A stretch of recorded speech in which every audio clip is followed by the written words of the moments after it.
Good afternoon, everyone, and thank you all for joining us today for the sixth meeting of the Workgroup on Pandemic Spending. Incredibly important top to bottom review of all of the federal and state relief.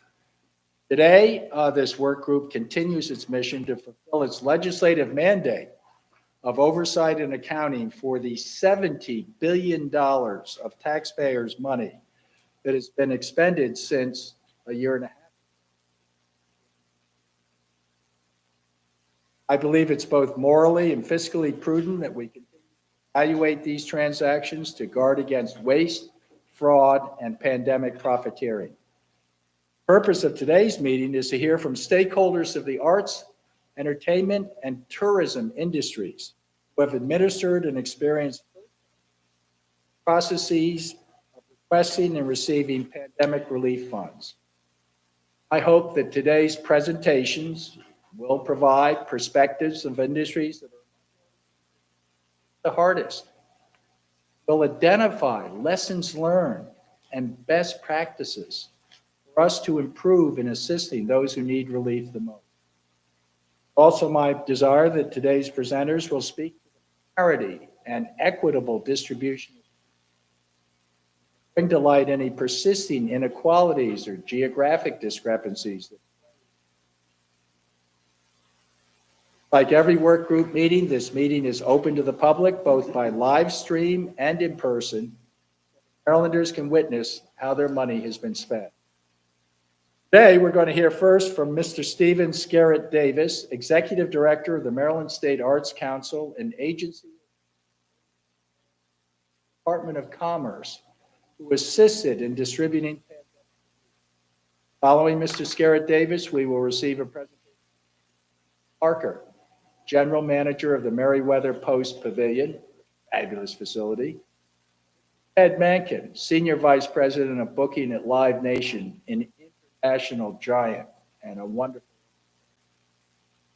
Parker and Mr. Mankin are presenting on behalf of the Maryland Entertainment Industry Association, advocacy group created in the wake of the COVID-19 pandemic. Among other goals, secure survival checks. Think of that for a moment. Survival checks for our local entertainers and entertainment venues. Finally, we will hear from Ms. Ruth Toomey, Executive Director of the Maryland Tourism Coalition, her members.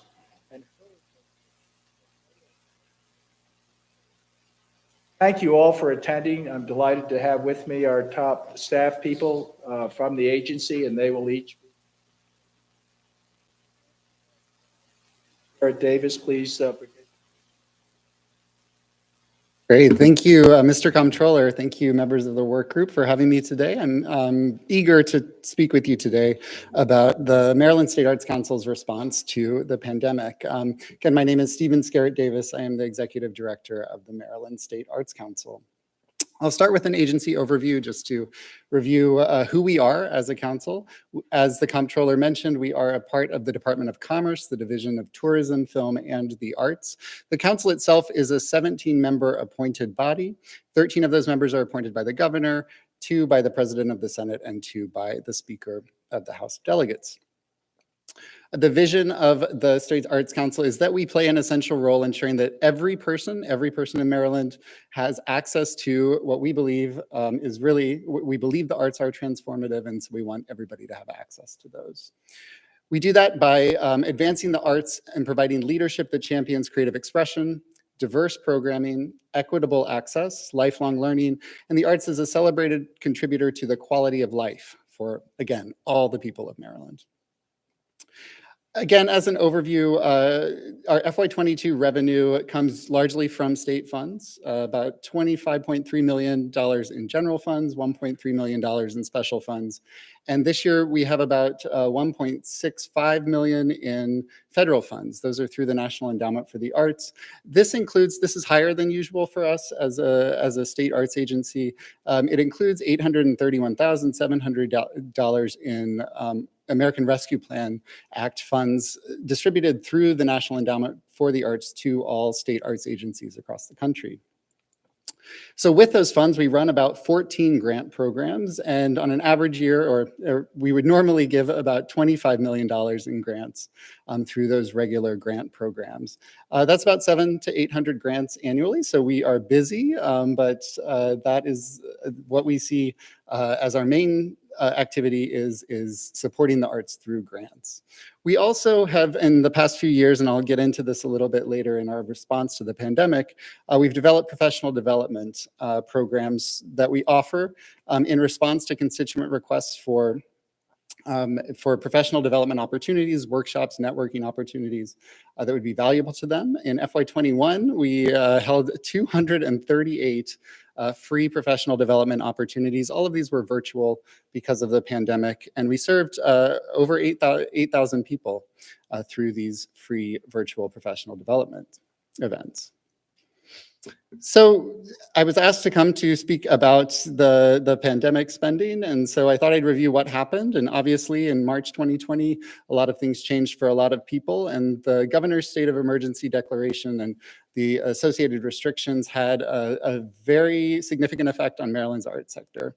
As I'm sure you'll hear later, and as we experienced in hearing from our grantees, performing arts venues were hit especially hard, not being able to host in-person events and not receiving the revenue from those ticket sales, and also seeing a decline in contributed revenue. We also heard from independent artists that they felt those effects especially hard. These are usually artists who are not salaried. They are working gig to gig or opportunity from opportunity, and earning their living as they can through the gig economy. So when those venues closed, when they weren't able to perform, they saw all or most of their income dry up, all of their income sources. In total, the Maryland Citizens for the Arts reports that the economic loss, and this is looking just at Maryland State Arts Council organizational grantees, so this is a very limited scope, but from those grantees, a total economic loss of about $134 million. Loss of attendance of 15.2 million people, and a drop in visitor spending of 79.4 million. Those effects continued through the Omicron surge. These numbers are actually only through June 30th of 2021 through our FY21 data that we collect. So we anecdotally have heard that those effects have continued through the Omicron surge. They're continuing now with a hesitancy to return to in-person events, a hesitancy to return to venues and concerts, galleries, et cetera, et cetera. So what did the State Arts Council do? Immediately, we held listening sessions. We became very adept at something that is very familiar to all of us now in hosting online sessions, online meetings through Google Meet. These listening sessions were important. They were the beginning of the pandemic. We asked the questions. We asked very open-ended questions about what people were experiencing and what they needed. From that, we developed a response. We developed a way of information sharing, some networking opportunities for artists to share what strategies were working for them, particularly around revenue generation and moving from in-person to virtual events. And then we convened about 50 members of the leadership in the arts sector in the Maryland Arts Recovery Task Force. From that, we developed 2 reports: strategies for sustainability and stability and sustainability, and best practices for digital arts engagement. These were resources that the arts sector could use to navigate the pandemic, but also the Maryland State Arts Council and our partners, Arts Education and Maryland Schools Alliance, the Department of Education Fine Arts Office, and Maryland Citizens for the Arts used to develop strategies and implementation tasks to work through the pandemic. 2 of those things, emergency grants and virtual professional development, I'll talk a little bit more in depth about. So in total, the Maryland State Arts Council distributed a little over $12 million in 5 rounds of grants, totaling 1,579 grants. So on the screen now is a breakdown of those 5 rounds and the sources that included the National Endowment for the Arts, the CARES Act, the Maryland Strong Economic Recovery Initiative, and the Relief Act. We also used general funds, so where we had surpluses in certain grant programs or administrative costs, we rolled those into the emergency grants program and distributed those as grants. These grants range from about $2,000 to a little bit shy of $100,000. And they, as you can see, went to both organizations and artists. We also dug into professional development. So in FY20 and 21, a total of 273 free virtual professional development opportunities were hosted through Google Meet, about 10,500 participants. These included listening sessions, which I talked about before. We've developed a weekly and now bi-monthly coffee with the then executive director. Now we call it coffee with the council. Envision workshops, which are centered on skill building, creative conversations, which provide networking opportunities. And we hosted what used to be in-person regional art summits. We've developed those into virtual events, 7 events in the fall, and then a Maryland Art Summit, which is a larger gathering of the entire art sector in the summer. So what we learned that the arts are resilient. Artists adapt and innovate. We also learned that their product, their artistic product, is what a lot of people turned to in the pandemic, whether it was streaming or other creative outlets. The arts are where people turned. We also learned that the State Arts Council can pivot. Our structures are adaptable, that our grant programs have the capability to be adapted for other uses, and that we have solid processes in place. We also learned that distributing 1,500 grants in addition to the 800 grants that we normally distribute, so layered on top, that stretched staff capacity. And we need to be mindful, thinking towards the future, planning for emergencies and centering that on staff capacity so that we can retain a very competent and very dedicated staff. And looking forward, this year we are continuing emergency grants for independent artists. We've allocated funding in our budgets and so far have distributed $178,000 to independent artists. Emergency grants for continued effects of the pandemic and ongoing effects of the pandemic. That was about 98 grants distributed between July of 2021 and January of 2022. I mentioned earlier that there are that included in our budget and our federal funds are funds from the National Endowment for the Arts, from the American Rescue Plan. We've dug in on focusing on artist employment. So we've undertaken a year-long process to develop a response to our constituents who are asking for resources around our independent artist employment. And we are Maryland Citizens for the Arts is in the process of requesting from the legislature additional funding from the state ARPA funds for the arts in an ongoing response to the pandemic. So that is my presentation. I'm happy to answer any questions you have, and my contact information is on the screen. Thank you. Thank you, Mrs. Skerritt-Davis. Thank you, Mr. Skerritt.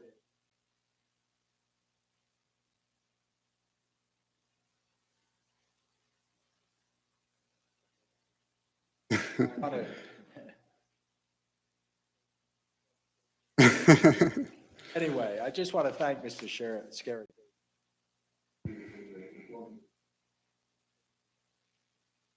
Follow up with just a few questions. Sure. Very happy to see there were 5 rounds of emergency grants. $12,126,000 to 1,579 recipients. Can you speak to the application process for this aid and the criteria by which the grants were approved? Sure. We worked very diligently, our staff worked really very diligently to ensure that we minimize the barriers to funding, especially for independent artists. The resulting grant application was fairly straightforward. We asked for the need. So on the organization side, we looked at losses due to the pandemic, and since the since the governor's state of emergency was instated. And on the independent artist side, we asked for losses in revenue or in income from lost gigs, lost teaching opportunities, and those sorts of things. So, Yeah, no, yep. that's excellent. And this is not a complaint about your agency. All I'm suggesting is that if your figure of $12 million in grants over more than a year is the amount that you gave out, I think you'd be surprised to hear that $70 billion in federal money came. X number of billions have been added in state relief. Looking at the federal relief, your effort represents 0.01%. And I would suggest that the arts are a lot more than that. I'm sure you agree. I would agree with you, yes. I'm all for the $2,000 over a year grant, but seriously, government shut down the arts. Literally shut it down for performing arts. Just said, no, you can't do it. So when was the first date you started sending out these grants? Admittedly, I'm not criticizing your situation. I'm just bringing it to light that a lockdown, performing arts, other aspects, I think. So when did you start getting these grants out? And we took that extremely seriously as a staff, and we started responding immediately. As I said, we held listening sessions, and I would say that we developed the application and began approving grants in April of 2020. So we tried to do that as quickly as possible. Money arrive? The money took a little bit longer, and that is due to the processes that are involved in paying state fund, in getting state grants processed. I could get back to you with an exact date. Yes, Yeah. and I'm not suggesting anything other than this system, we need to learn from it. Because we shut everything down and then we waited. And you're right, it takes time. That's one of the lessons learned that we have to improve upon. And so did you receive feedback from applicants regarding the accessibility of your application?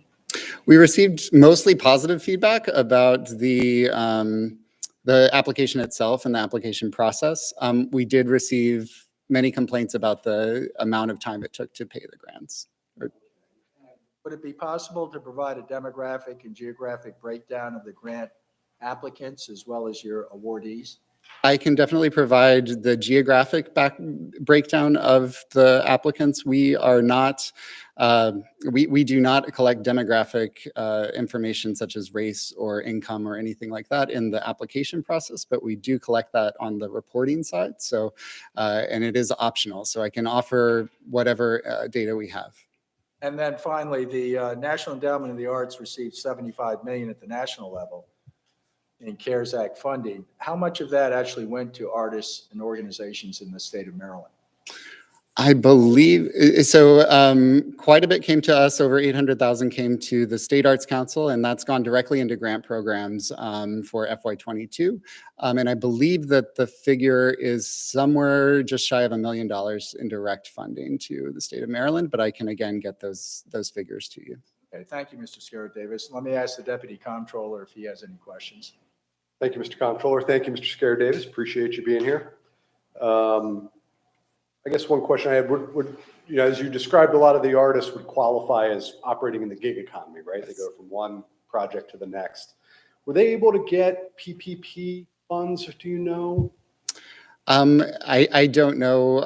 Are you asking for a specific number or? No, just kind of curious. Like, we've learned through these meetings that a lot of folks that aren't as sophisticated with filling out certain legal government documents didn't find themselves able to secure funds that they might have been entitled to.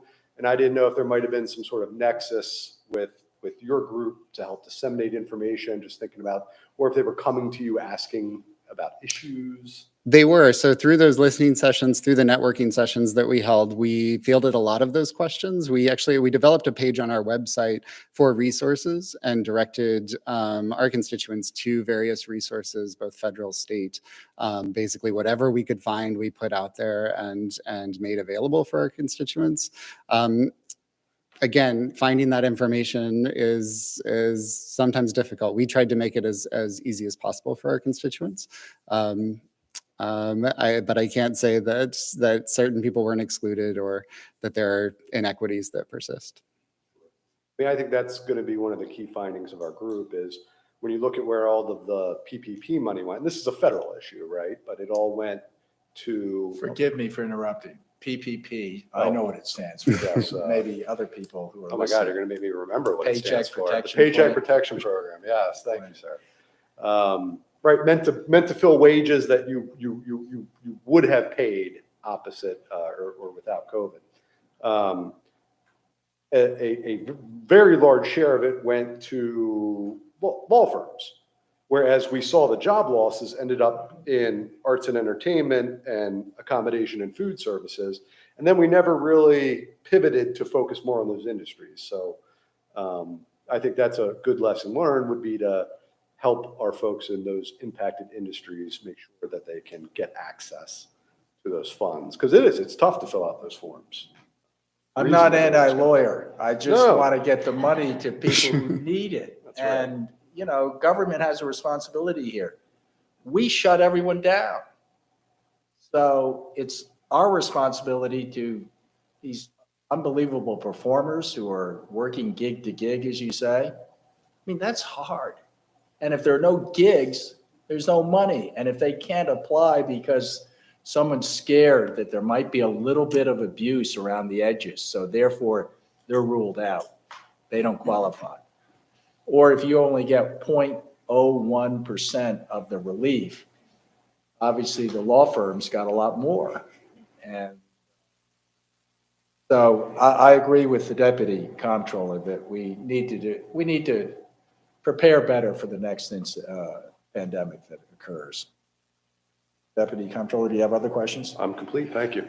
Chris Riley is the director of our biggest division, compliance. So everybody listen up to Mr. Riley. He's in charge of tax compliance. Thank you, Mr. Comptroller. After a lead-in like that. Oh, any questions? No, that's not. Thank you, Mr. Chair. So I was going to follow up on the question that Mr. Schockel had asked you. That's one of the complaints that we've heard from a large number of groups about the process being too. But also, you brought up about how people actually found out about what was available, because my question was about acting as a conduit. I think a lot of people were probably in that same boat. So because you're a part of government, because you're a part of all of us, question that you would make to this, pass along to whenever we have this happen to us, God hope never, that how do we as a government make sure that everybody gets that information? Because you were on the front line of people talking to you about it. I know what we did and the information that we got out. How do we make it easier? My recommendation would be to leverage those agencies that are in close contact with constituents, the State Arts Council being one of them. We feel like we have a very good rapport and relationship with artists and arts organizations in the state, and a good mailing list, a good social media presence. And we work every day to make sure that our messaging is easy to understand and to the point, and that people know where to go to get resources. So I'd encourage you to look to the State Arts Council social media and our email communications. And so I'd love for us to be a model for the rest of state government. Thank you. Thank you, sir. Next is Sandy Zink, who is the head of our accounting and basically is the paymaster of the state also. So Sandy, please, if you have any questions. Thank you, Mr. Comptroller. All of our questions seem to be on the same vein. So I happen to notice that you, as a partner organization for the Maryland Citizens for the Arts, MCA, how did you work with them to advertise the grant programs that you have? Cross promotion through our email literature, through word of mouth. Any event that they had, they mentioned our funding. Just leveraging those partnerships, MCA included, to get the word out.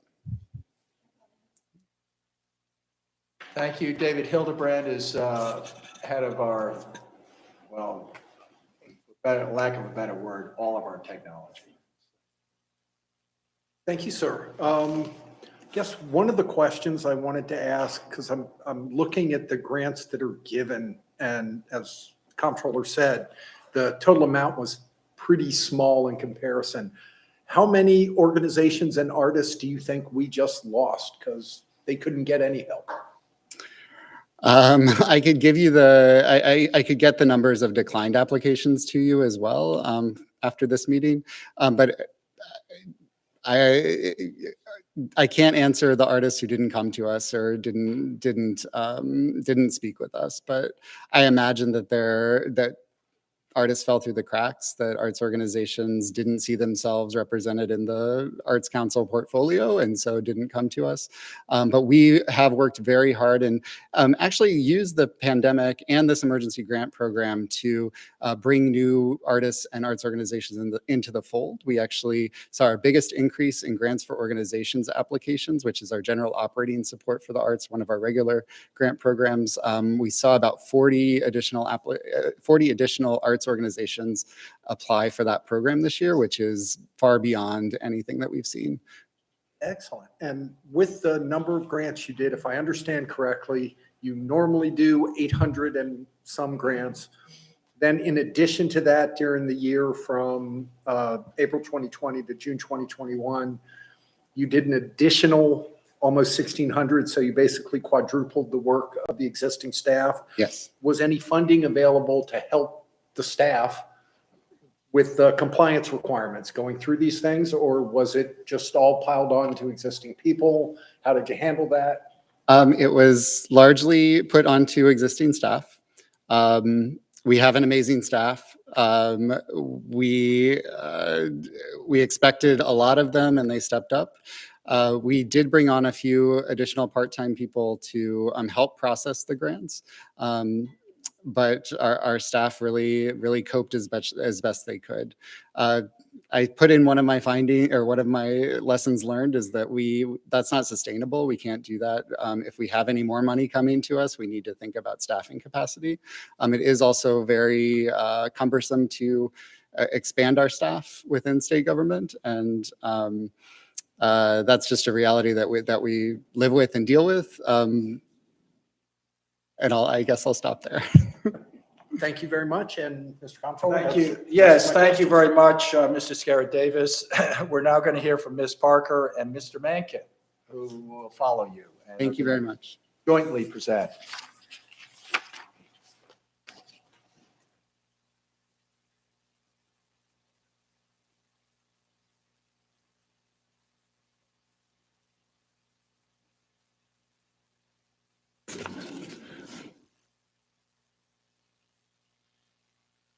Welcome. Ed and Jean, you're going to make a joint presentation, and then we'll have some questions. We are, thank you. If you could introduce yourselves also, and your company or your organization. Sure, good afternoon, I'm Ted Mankin. I'm one of the co-founders of MEIA. I'm also the Senior Vice President of Live Nation and handles the booking the talent that comes through Maryland. And so I've been a regional promoter and have been for 40 years. Hi, good afternoon. Thank you, Comptroller Francis, for inviting us here today. Parker, the General Manager of Merriweather Post Pavilion in Columbia, and also a member of MEA. What is MEA? Maryland Entertainment Industry Association. Fabulous, thank you. Welcome. Okay, want to go to the next slide? Okay. Go ahead, the logos. So MIA, our group, formed out of necessity and at the urging of the Comptroller for our voice to be heard at the state level. We set out to find the best path to remaining open, keeping Marylanders employed, and staying afloat. Our group represents a cross-section of venues and promoters across the state of Maryland. As you can see by this slide, we are represented at every size of venue and almost every genre of live music. There's no dues to be a member of MIA.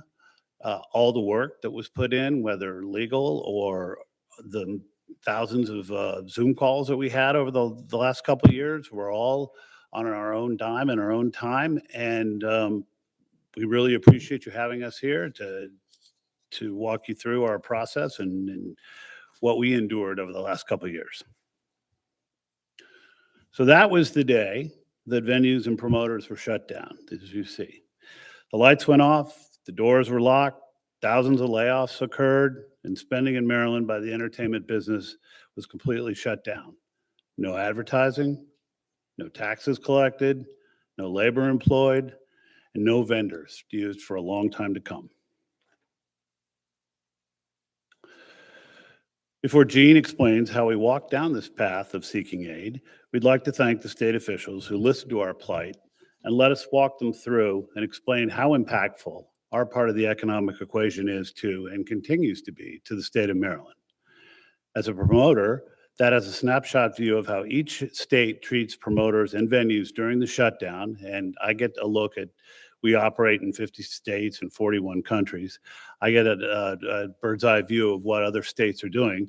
Maryland actually was very aggressive, and they were very impactful in terms of coming to the table quickly, trying to understand what our business affected and who it affected, and the creativity exhibited by the Comptroller's office and the responsiveness overshadowed almost every state in the United States. And I just want to let you all know that it wasn't the same scenario in every state in the country by any stretch of the imagination.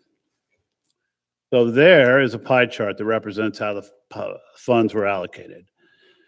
For more detail, the initial $30 million funding that came at first from Governor Hogan and the Comptroller and everyone working together can be viewed in detail at the website listed on the bottom left side of the slide. The additional $10 million General Assembly funds that were identified and passed can be identified, the distribution of those, by the website on the right side of the slide. So that is a hard slide to read, but it is very, very important, and Gene has passed out, I think, what the ripple effect and the economic impact to the state of Maryland,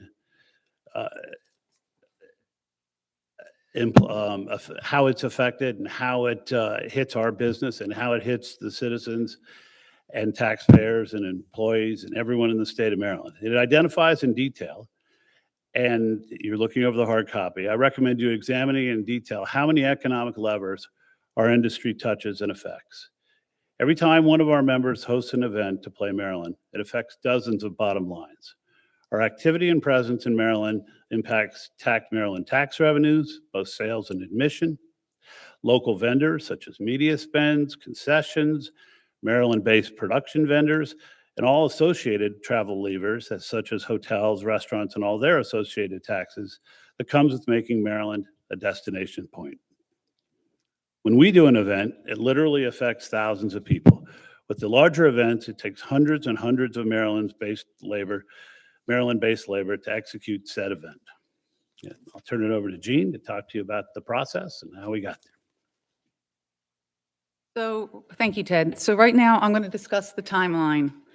We're eternally grateful to Comptroller Francho for reaching out in June of 2020 to Ted Mankin, letting him know our industry's voice was not being heard. Thank you, Comptroller Francho. We applaud Peter Francho for having the business acumen and insight into the fact that we were struggling and needed help in a big way. We needed to survive, as you alluded to in your introduction. He knew how important live music was and is to the state of Maryland. He knew we could not simply pivot and do carry-out concerts. Our industry was the first to close and the very last to reopen, but how were we going to make it through? There is no template for surviving a pandemic. In July of 20, merely days after Peter's call to Ted, Maryland Entertainment Industry Association, MEA, was formed. MEA's creation was a silver lining during the pandemic, as this became a one-stop shop for communicating with the live music venue businesses in Maryland, something which pre-pandemic did not exist. For the next 3.5 months, which seemed like an absolute eternity, we hit many dead ends, but we were not going to take no for an answer. Also something that Peter helped make us believe. Countless reach outs were made to every agency, their staff, every county, the entire Maryland General Assembly. Cold calls were made. We received some responses from officials who genuinely wanted to help. We sent repeat emails and made more follow-up calls. Howard County and Montgomery County did come up with some funding for their venues and promoters, but there was still a huge shortfall. As you can see, it was like trying to find that needle in a haystack as we attempted learning to fly the plane while it was already in the air. As we mentioned, March 13th, 2020 was when we shut down.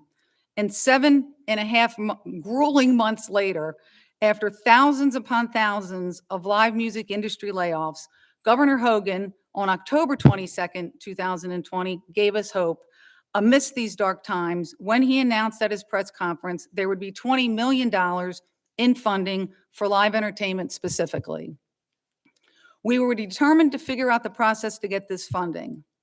We did not want any live music venue or promoter left behind.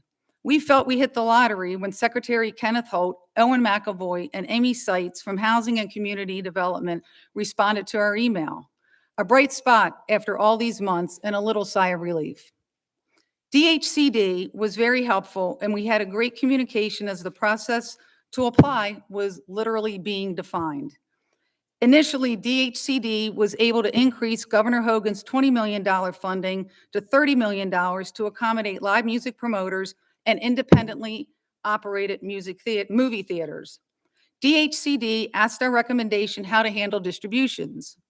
We focused on economic metrics, specifically an entity's impact economically to Maryland's economy.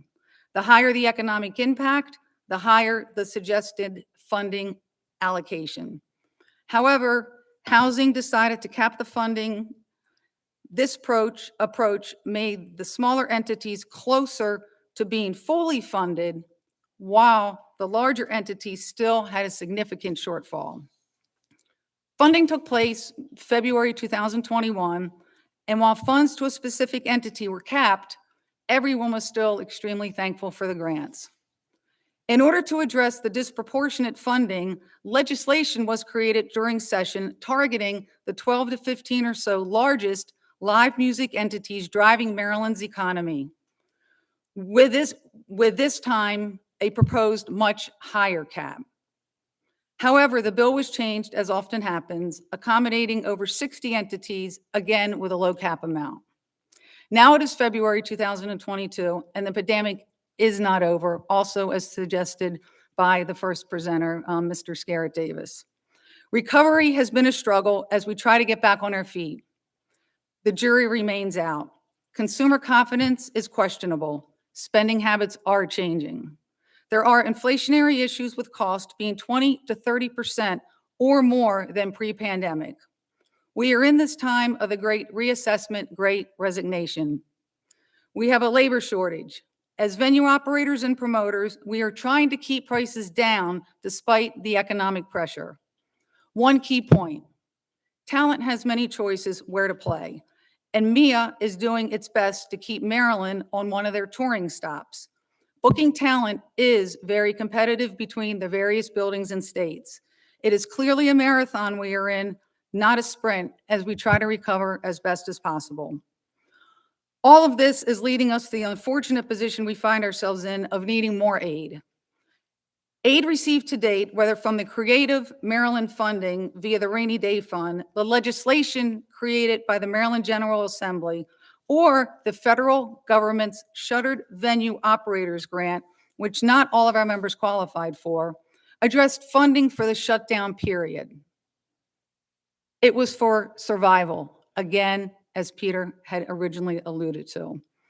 We are in the recovery phase now and find ourselves needing additional funding or tax relief until we truly have the pandemic in our rearview mirror.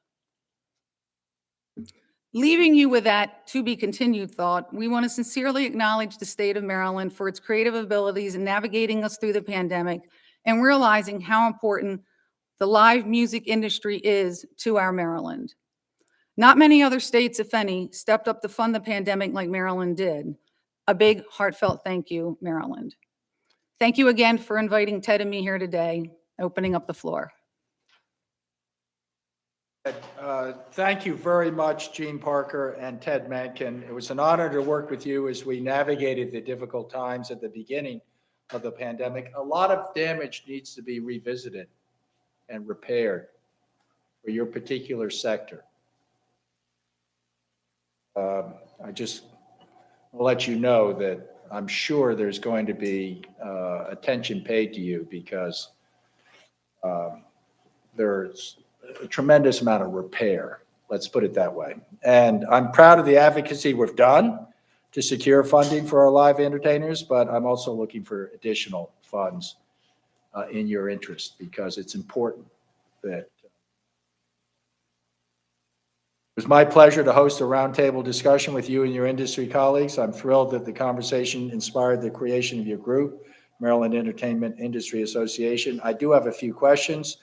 If you could just speak a little bit more to the economic damage from the fact that the relief that did come, and we're so grateful for that. And obviously, Governor Hogan and Secretary Holt are two heroes in this exercise.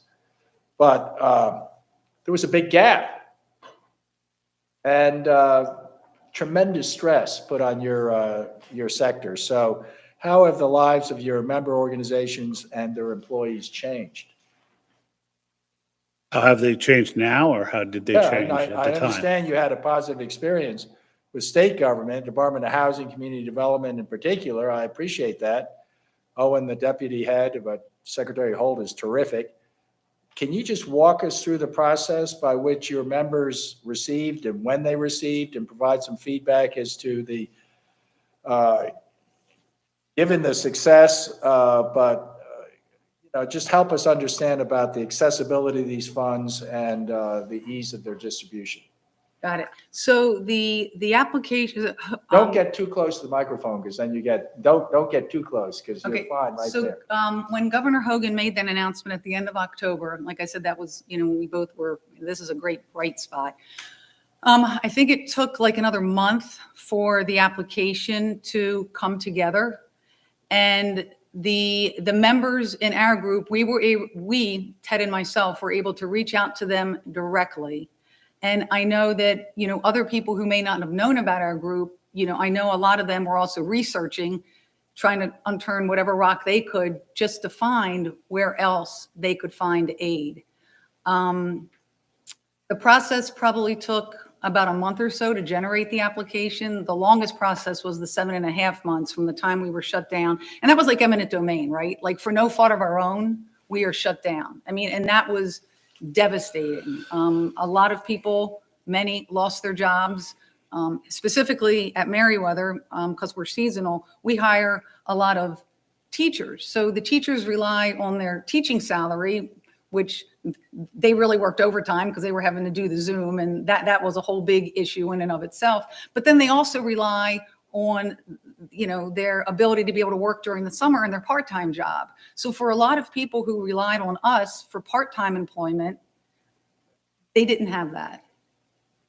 Okay, and Ted, do you want to comment on the, and perhaps give us some sense of what you think the state should consider as far as additional relief at this point to repair some of the damage? I'll first address your first question. Was in the beginning we got passed around a lot.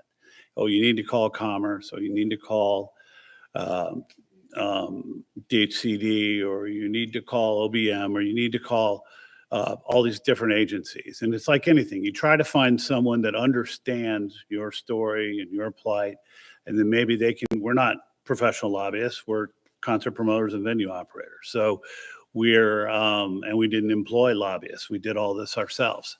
So when we were given DHCD as the conduit to have our dialogue with, they have a lot of different agendas, Main Street, Maryland, and a lot of different things that didn't completely intersect with with the breadth and the size of our needs. And we felt a little, I don't want to speak for Gene, but I felt a little frustrated that we couldn't take it to a larger step, a bigger step, maybe include another agency that saw how much impact no concerts at all had on the state of Maryland. So, And to quantify that a bit, like in terms of the economic impact of what the state of Maryland lost, like that was significant. You know, if you take all the tickets that are sold, regardless of how they're sold, there's going to be an economic impact. And that number is considerably over $100 a ticket. It could be even much, much higher than that. I'm going conservatively in terms of the economic impact that was lost to the state of Maryland from the shutdown, not including all the emotional effects of not being able to work and so on and so forth. Yeah, no. and we work in a business where top of mind with respect to the talent and the agents and the people that we route tours with, and we always try to make sure Maryland is at the top of that list. And when we're able to say Maryland's stepping up to the plate to help things out, it helps a show to play Baltimore City or Baltimore County or Anne Arundel County or Howard County. And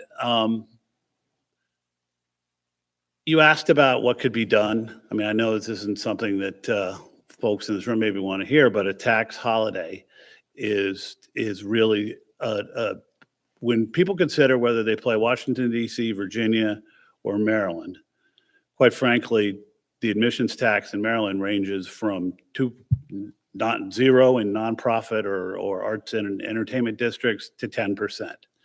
And when you're doing a show at the arena or at M&T or Camden Yards, that's a sizable amount. That could be $1 million just there. So when acts have a choice of where they can make the most money, and when the promoters have a choice of where they can make the most money, that tax, which we, as Gene alluded to, don't want to pass on to the customer. People say, why don't you just pass that admissions tax on to the customer? Well, no, we don't want that, because the people that go to a lot of shows go frequently. And this year already, we have 2 years of concerts in 1 year because of all the postponed shows. So I know it seems like a little inside baseball here, but we want as many people going to shows, if not more, and we want them to be able to afford to do that. Yeah, we just finished. Yesterday was President's Day holiday. We had a 3-day tax-free weekend Right. because we want to promote Energy Star appliances. And so we forgive the 6% sales tax. Guess what? We lose about $800,000 in a 3-day weekend because people are out shopping for wonderful appliances that they benefit from, but they're not paying the state of Maryland 6% sales tax. That's an $800,000 loss. We actually make an extra $1 million because those people that are out buying Energy Star appliances are out shopping, and they buy other things that are still subject to the sales tax. So it sounds as if your request is not that far off, perhaps, as a goodwill gesture from the state of Maryland. That's number one. Number two, and we'll take a look at that, or I will, and with my wonderful staff. But I guess I'm also interested in just a dollar amount that you need, or you would envision as something that was relatively minimal to deal with some of the persistent issues that your members are facing. And obviously, we can't give you 100% restitution, but is there some number that you think would be critical for the state of Maryland to consider giving in addition to what you've already received? So there is a number, What's that? but if we can go back to our members so we can better quantify that, because the number that Ted might need is different than the number that I'm going to need. And we just, it would be nice to be able to allocate it based on Impact. the impact, which was what did not happen, even though we're very thankful for the money that all of us got, greater than zero, correct? And so we don't want to be here seeming like we're greedy and not thankful at all. We are very appreciative, and it definitely helped to keep us afloat, and then some.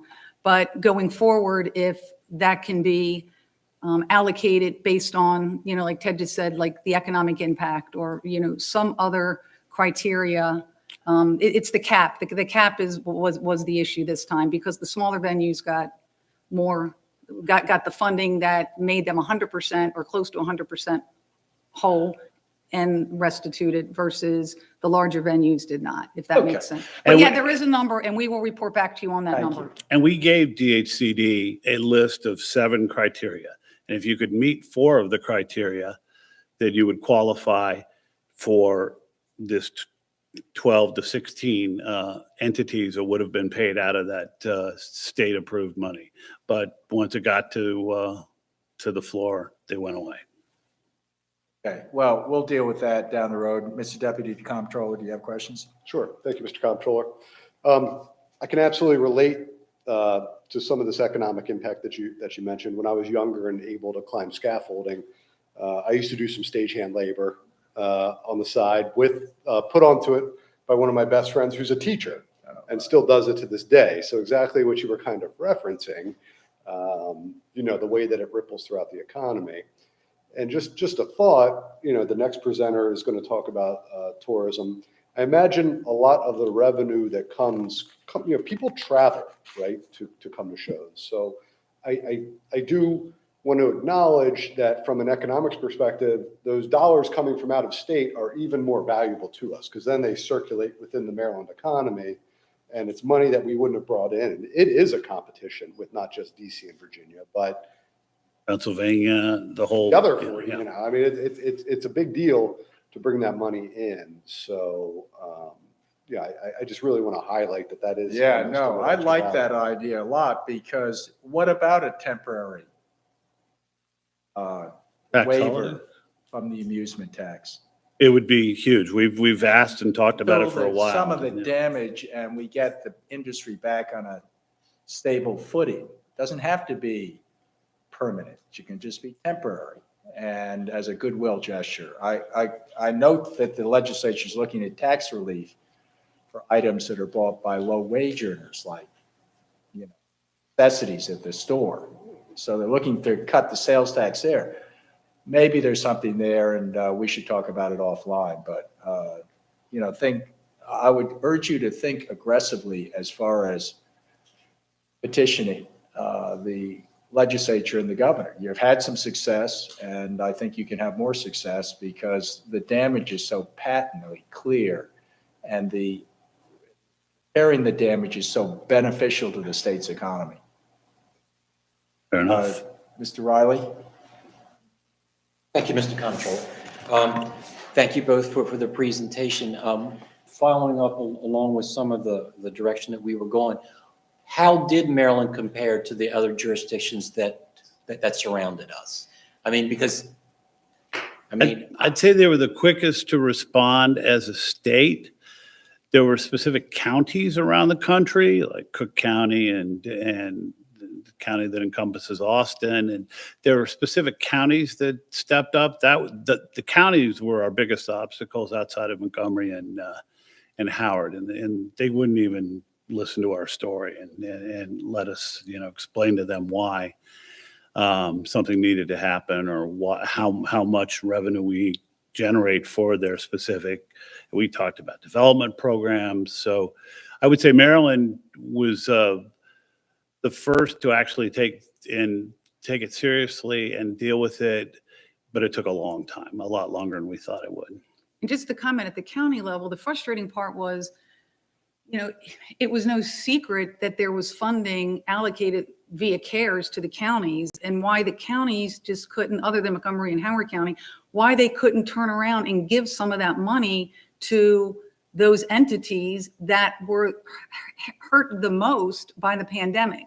They were giving them to other industries, but the live music industry was hurt the most. And for the counties not to, those other counties not to be able to give some, I mean, I think that's criminal. And, you know, talk about people being left behind. I think many of them were left behind, and it's a shame. And some of those events, like the Renaissance Festival in Anne Arundel, for instance, it may or may not be around because of it. So once you lose an event, it's very, very hard to get it back again. Thank you. And then just a quick follow-up on another little topic. As far, do you have an idea of the impact on those other industries that, you know, the sales and the whatnot? Did they have trouble getting workers back, or was it very easy? Because we've heard, you know, in other discussions that people didn't want to come back to work right away. Gene can speak as an operator and say, It's a mess right it's now. incredible. And I can say that all you have to do is turn on a football game or a baseball game, and you'll see 4 different private security companies logos on the backs of jackets. People are turning down jobs at $20+ an hour. We sort of look at each other and say, well, how are they paying their bills? But it's incredibly difficult to staff. That's our biggest obstacle because we have, as I said, 2 years of shows in 1 year, because many of the postponements from 19 and 20 and 21, 20 and 21 have flowed into this year. If we can't staff a building properly, they just won't play here. I mean, and that has happened in other states where stagehands or private security or even police weren't able to come. The other vendor that affects us dramatically are the production elements, which are the sound and lights that you see at shows. And you can say it's supply chain, you can say they're trying to make up for time, but in wages they've lost, but they're sort of a cousin of our business, even though they're not an at-risk business. They're at risk when they commit and buy equipment. And then when just recently we're looking at doing some shows at UMBC, and all the estimates I'm getting are 30, 40, 50% higher than it used to be, which makes the decision that maybe we just can't do the show at UMBC or do it in Maryland. And that's the kind of relief that we're going to need. I mean, I know people pay more at the gas pump. I know it affects everybody in every step of their life. But for us, it can be the difference between doing a show and not doing one. Thank you. Sandy, please. Yes, hi, thank you. Thank you again for coming. So we have, as the comptroller shared, our group pays a lot of those grants and distributions opposite end at the end of the train. And so as I looked at the grants that were processed, the $40 million, trying to kind of tie them back to your membership list. Mm-hmm. And I don't know if I've missed it or maybe just understood, but the venues I can see where many of them were able to participate in both. That's something right out of it. I'm also the promoters able to see very similar. But the industry pros in your membership, like read some of your names that were on the membership website, Control Video, Drums Unlimited, were they also participating? Those are the production companies, which Ted was just alluding to. Okay. And a lot of them did get PPP. Okay. For the funding that was allocated at the state level to the venues and promoters, those were the at-risk entities. Going forward, the production companies were extremely affected, and it would be nice if they could be included, but they are not at risk in the same way that, you know, the venue/promoters are at risk. But they're important to the equation. Oh, totally. In Yes. that Showtime is a big sound and lights company that does Kevin Hart's tour all over the world. Pete's TVs, which is based here, does Bruce Springsteen and a bunch of other acts around the world. And so these are actual Maryland vendors that you don't want to see go away. But so they did not participate No. in those. And one last question, I assume since you all have worked so very hard to create the council and the group, will it continue? Yes, in fact, we asked ourselves that after everyone got their money, how many people would participate in our next conference call. And I would say about 50 to 60% of the folks joined back in, wanted to know what they could do to help. Some people were supported by nonprofit funds, most weren't. Some were supported by SVOG, some weren't. But yes, it's an active group that we still communicate with and have the ability to, when we were going through the whole masking and vaccination process, the Maryland Department of Health really appreciated having one voice that could disseminate their message to all our members.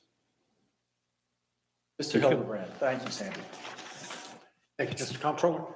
Thank you both for coming. A couple questions, and I think Chris and Sandy kind of touched on it. I'll start with like the production companies, the vendors, the other staff. Are a lot of those companies just gone, so there aren't as many people to provide those services, where you're saying your costs, the bids that are coming in are much, much higher, it hasn't recovered? Are those businesses gone, do you happen to know, or it's just?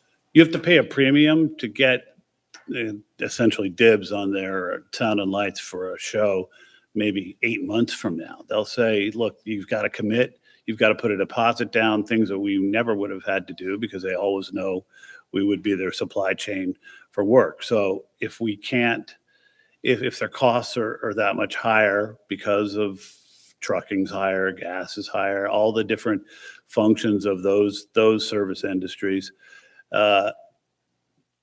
it impacts our decision on where we can do a show and make it the most economic sense for everybody. And those companies were not included in the original SVOG, correct? But the new, I think there's a proposal in Congress right now for the $5 billion that would include some of those operators to Yeah, kind of I'm help not that. sure what's going on with them right now. It would be at the federal level. Yes. So they may be able to get something at the federal level.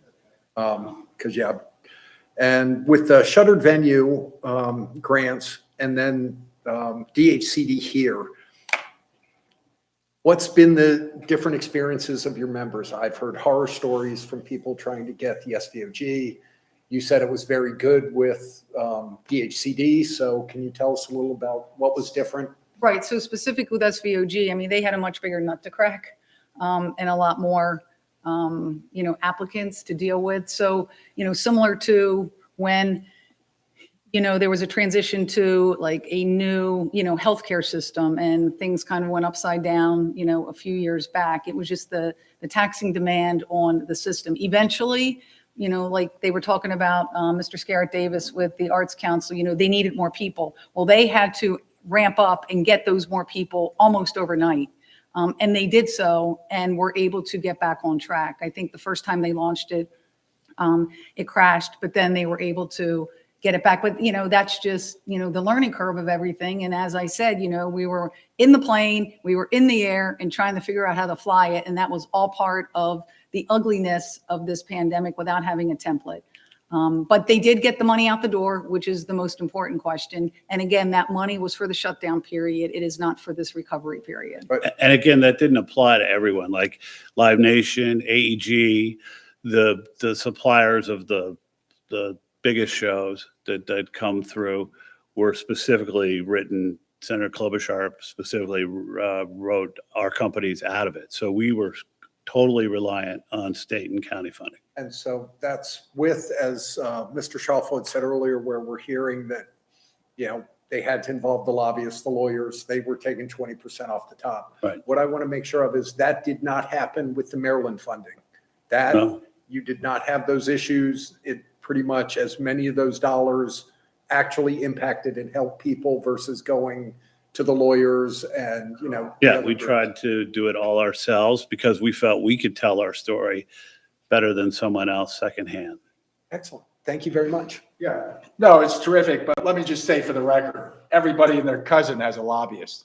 Yes, I know. And the demands have gone from, the legislators tell me they used to ask for 20 million, now they're asking for 100 million because there's a lot of money still in the state checking accounts, unused, unallocated.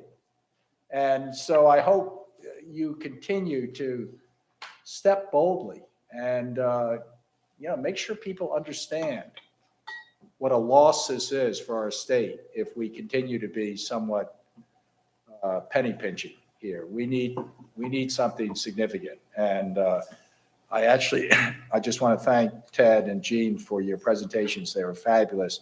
And I think we have someone that can help us. Well, thank you. Thank you for having us. Going to make something on behalf. Ruth Toomey is going to speak to us about the Maryland Tourism Coalition. That is a powerful group. Yes, and you guys have done a great job, so thank you. Thank you again. Thank you.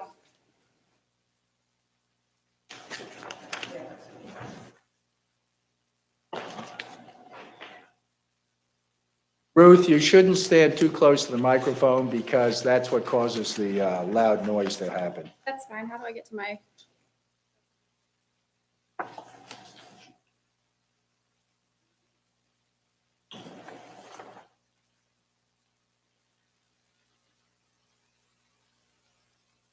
I need to close that one down.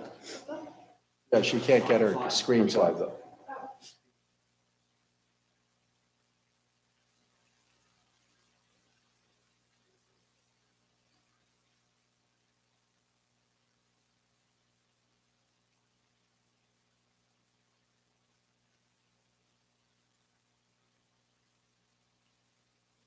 Perfect. It's working now. Oh, great. Okay, perfect. Thank you, Ruth, and sorry about the interruption, but Hey, interruptions are good. My whole last 2 years have been interrupted, so we're all good. yeah, well, there you go. So just take your time and just let us know what we need to know in order to repair the tourist sector to the extent we can. So I'm Ruth Toomey. I am the executive director for the Maryland Tourism Coalition. I am the littlest fish you all are going to hear from. We've had a lot of big state agencies, big organizations, and then there is the little Maryland Tourism Coalition, but we are big and we are powerful. We connect, educate, and advocate on behalf of our members. We are the statewide organization that represents all of the sectors of Maryland tourism. So that also includes arts, entertainment, restaurants, hotels, attractions, the services that provide to our members and stuff. So we are all over. MTC is a 501c6. We are 2 employees, 1 full-time myself and 1 half part-time employee of 20 hours a week. And during COVID, I lost her for 8 months. So that was tough. At the end of 2021, we did end our membership at a small number of 200 members. And how much money did I receive? $1,000. And that is based on the fact that I think the SBA felt sorry for me. I am a contractor. I am a gig worker. I'm a 1099, and therefore I did not qualify for any money, and neither did my organization because we had no W-2 employees. So we are one of the ones that were holding it all together based on what we had. Shoestring budget. I also want to mention some things about my members. We had 2 members that remained closed until April of 2021. I had 1 member remain closed until July of 2021, and 1 member remained closed until August of 2021. Lost a complete season because he is a seasonal from August to April attraction. We lost a handful of businesses. They were already struggling, but the pandemic just nailed the coffin for them. So I'm not going to go into all of the grants. We're the 6th session, and so you've heard all of different grants. But I wanted to point out something that was said once I sat down, is that the relief came, but the relief came too late. So everything was shut down, and the first announcement for a lot of the relief for the tourism agency did not come until November of 2020. The next round of relief came December of 2020. And that's where we saw some more for the hotels, restaurants, additionally for bars and restaurants, and then more for the entertainment venues. So I'm not going to go into all this again. You guys have heard all this stuff a lot. The Restaurant Association, or the restaurants, were given about $80 million, but more is still needed. And I talked with Marshall, and I got some information. The Restaurant Restoration Fund was exhausted at $28.6 billion. 2/3 of the Maryland restaurants who applied, which was roughly about 3,500, did not receive any funding. The Independent Restaurant Coalition found that 41% of the restaurants surveyed, which was about 1,200, have taken out personal loans to support their businesses. 19% of those who have received funding are still taking out personal loans. With no additional funding, many restaurateurs have depleted their savings and are dipping deeply into debt or end up having to close their restaurants because they cannot afford to stay. The hotels, they got 50 million. I don't have too much research on that for you because, again, I am a staff of one. I don't have a big office to do research and get numbers for us. And then I wanted to talk a little bit about some of the Department of Housing and Community Development grants that did occur. I do want to mention that 5 MTC members did get relief from the tourism nonprofits. As far as the Main Street grants, a lot of our visitor centers do sit on Main Street. So therefore, it's attracting people to come in those visitor centers that were open, but to get information on who was open, policies and procedures that were happening within the county that they were in, which then in turn has them stopping in restaurants, maybe hopefully staying at a hotel, or shopping, doing some retail on Main Street. As far as the entertainment venues, I do know that 2 of our members were awarded some funding there. One of the things that y'all mentioned too, as I came in, was talking about things that we've heard. And I had one member actually comment on it would have been helpful if we had a person or an organization to help navigate the process of finding available grant opportunities to comply, and somebody else to help completing the applications. MTC, again, does not have the staff to do that. I took all of the information that I got from every email that I received, from whether it was the federal level, county level, state level, and then put them all into a weekly email to give out to all of our members. I sat on the Roadmap to Recovery task force with the governor when COVID first hit, and it was weekly meeting after weekly meeting on, these are our restrictions, this is our guidelines, this or that. But when it came to the grant process, there was no communications of where do we go from here? Again, I wasn't getting any of this stuff, so I wasn't getting too deep into the grant process. But there really was no list of where can I go to find out what opportunities are available for me to apply for. So the grants were going into the state level, going into the counties. Some counties did additional grants. Others kind of money stopped, just kind of as you guys alluded to. Where did that money go to? Then the other big thing too I wanted to talk about is certs, because one of the biggest sectors of tourism that was affected was the transportation. Your motor coaches, your bus companies, our tour groups that bring in groups of people into Maryland. Their first package was announced in 2021 in December. Their application process did not even open until July of 2021. A lot of these businesses are family-owned businesses. And this is where we're going to see a lot more businesses that had shut down. Where do the employees go? They couldn't stay on unemployment that long. They had bills to pay. They've had to find different career paths to get into. So that is where you're also seeing the shortage there, where bus drivers for both the school buses, all types of transportation.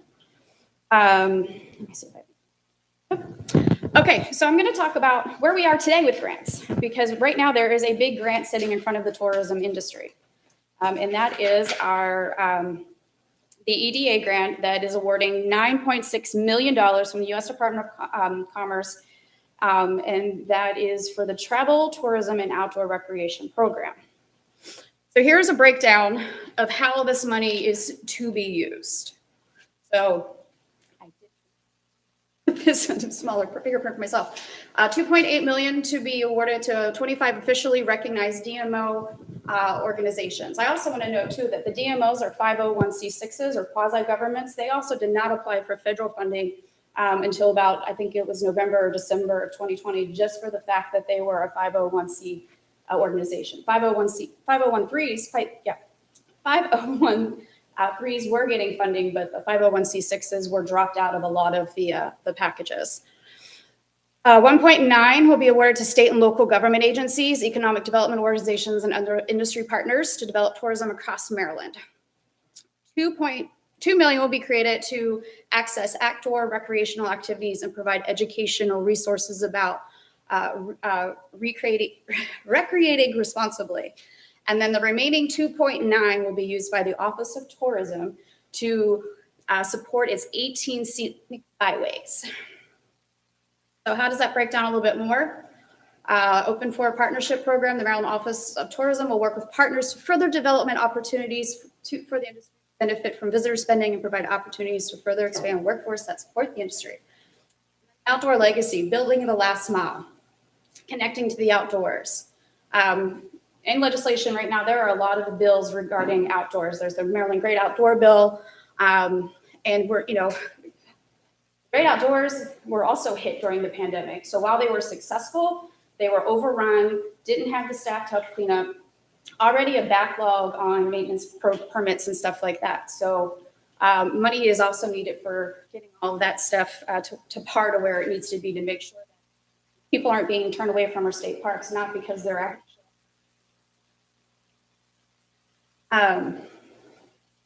So who can apply?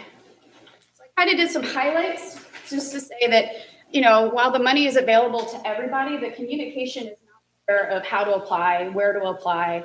I've had people say to me they didn't even know about this application until it either came out in an MCC email or they read it in the Baltimore Business Journal. So again, I think that there needs to be better communication of getting people and not just relying on one source.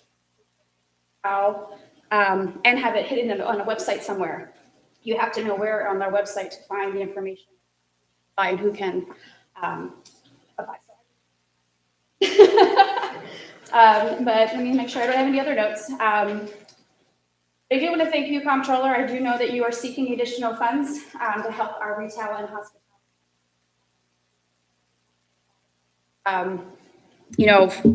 In order to get the economy back to where we were in 2019, we had skyrocketed numbers for tourism.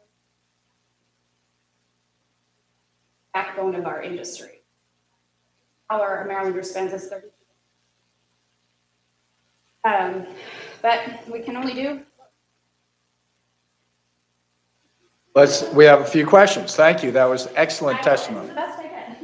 No, of course, you did great, and I really, really appreciate it. And as you know, I strongly believe that tourism is a keystone of Maryland's economy. It affects every community in our state. I'm grateful for the work that you've done for the industry. Thank you. Small, big, small, big. We've lost, we estimate, up to 40,000 small businesses in Maryland. So we're not dealing, many of them in the hospitality sector.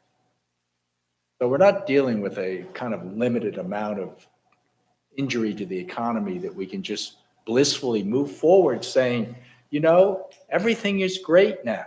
Everything is not great. This is a really serious situation. And the treatment that particularly the restaurant industry and others have, how can I describe the help to Maryland tourism? Too little, too late, no renewal. So we need something that's focused. Obviously, the live performers are a special part of that, but I'm talking about everything else. And, some of these 40,000 small businesses, not the same ones, but there are new small businesses coming in, at least starting to come in. But the ecosystem has been severely pummeled. And I do have a few questions. If you could just speak to me, it sounds like the application process was pretty difficult. So Find out what to apply for. I feel just the where to apply for. There was no direct website to say these are all of the grants available. I tried to put together what I could, again, like I said, through every email, but MTC did not have the capacity on our website to list all of that, but we also didn't feel that it was our responsibility in our little food chain to be the ones to list all of the grants that were available starting at the state down to the local levels. But we just tried to get as much out as we could.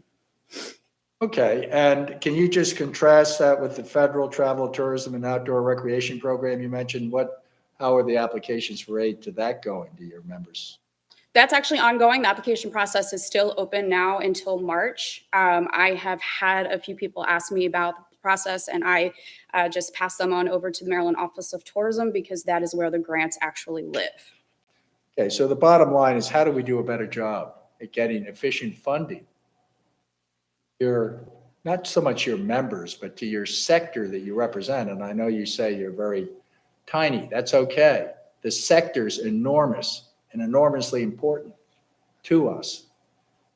What would you suggest about lessons learned and what we could do to get sufficient funding and regulatory changes, such as allowing restaurants to serve alcohol drinks curbside?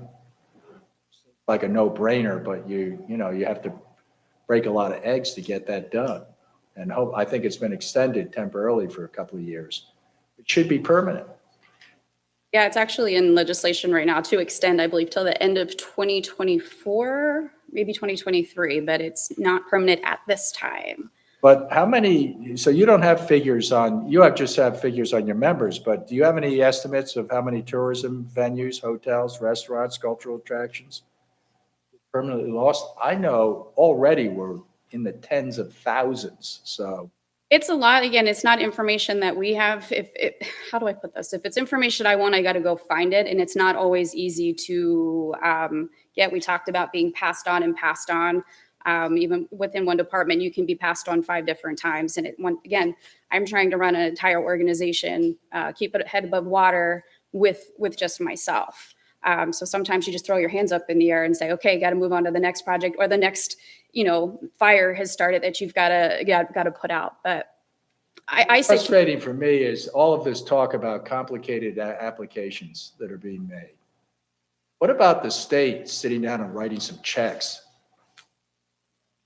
saving these businesses and not preventing some kind of Rubik cube difficulty of how do you even find the program, much less make an application?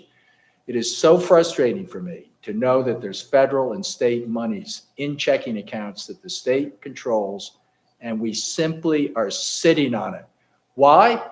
I think there's some kind of fear that a little bit of money might go to the wrong person. So everybody has got things lawyered up as far as applications. They don't particularly advertise what they have. And they're just whistling by the graveyard here as these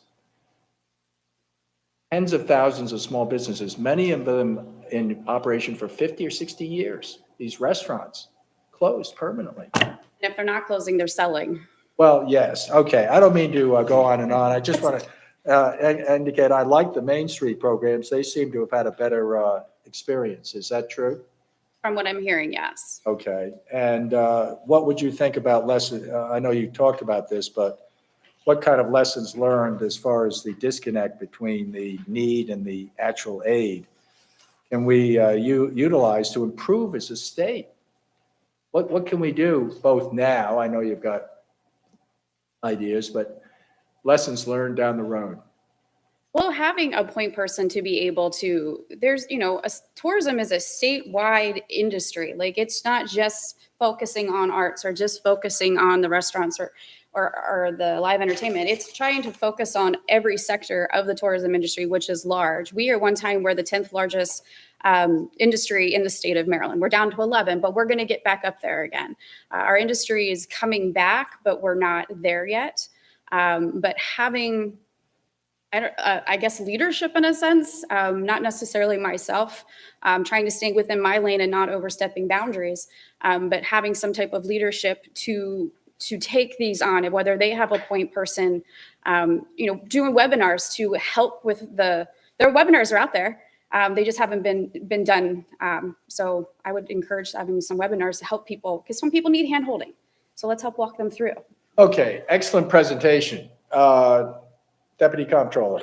I have no comments. I thought it was a great presentation. Some good lessons learned. Thank you. Mr. Riley. Thank you. It was a great presentation. Thank you. Even for a staff of one. That's enough. So it is interesting that, one of the things that we've heard through a lot of the presentations, application process. It was difficult and no one knew about them. Are your members saying that's getting better? I'm not gonna lie, I've kind of shifted my focus because now I got my legislative hat on, and so we are deep into legislative session. We actually have our own bill this year, SB 622. I'm gonna plug that right now. And what that is providing Marylanders an income tax credit for keeping their vacations in Maryland if they travel within 50 miles of their home. So we're trying to get that passed. And then I guess the last question, in the one slide that you had towards the end, it was who can apply and receive funds. And in that, it was all like government agencies and whatnot. What was that about again? Because it seems to me like that's not helping the private little folks, or they required, the state and local agencies are required to give it out. So it's going to the Maryland Office of Tourism, and they'll provide the grants, but then who it is available is to a lot of the state agencies, and nonprofits, indigenous people. But again, is that communication getting to, I know that I had a conversation with a member who's in the museum, and it would totally fit them, and they did not even know about it. All right, thank you very much. You're welcome. Sandy, please. Thank you again. In preparing for today, so I did look at the Maryland Office of Tourism's marketing plan, and you're absolutely right. Some of the numbers were really pretty staggering. From 2018, it's a 40% decline. It's a very significant number. And then I think earlier you shared it's $32 for every dollar we spend. It's $32 in tourism dollars, which is pretty amazing. I'm wondering, how did you and your members partner with the Maryland Office of Tourism at this point, and how are you partnering to increase? So when it comes to the marketing of the state of Maryland, that actually all falls under the Maryland Office of Tourism. We are partners. We do have National Tour and Travel Week that's coming up that we'll be partnering that to provide events throughout the first week of May to encourage encourage people to come to Maryland. But as far as the grant programs and stuff like that, a lot of that was held in different calls that I was not in. So when grant stuff, I don't have a seat at the table, if that's the proper way I can put that. I think the bigger issue, grants are obviously very important, but also just getting people to the economy for sure.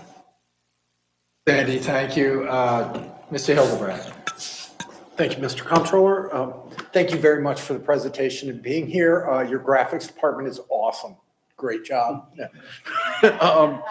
So I just want to make sure I understood from this that the biggest problem that you faced was really no coherent communication plan coming from, unfortunately, us government types.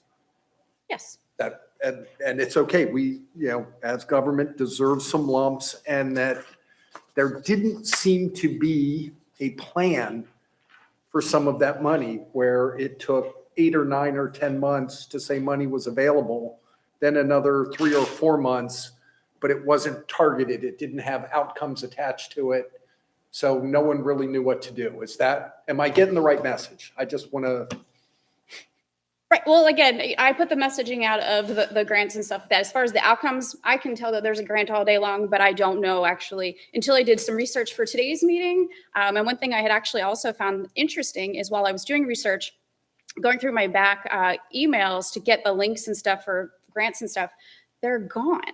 Websites are now getting error messages. This website doesn't exist. So it was like, did COVID not exist? So what happens if this should ever happen again is so again, as just a normal person looking in, trying to find information, that information's gone. So where can we have that host and live permanently if we ever need to go back?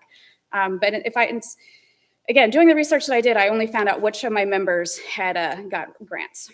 And again, thank you so much, Mr. Comptroller. Thank you. That concludes our workshop meeting today. We will have another meeting on March 29th focused on relief for education.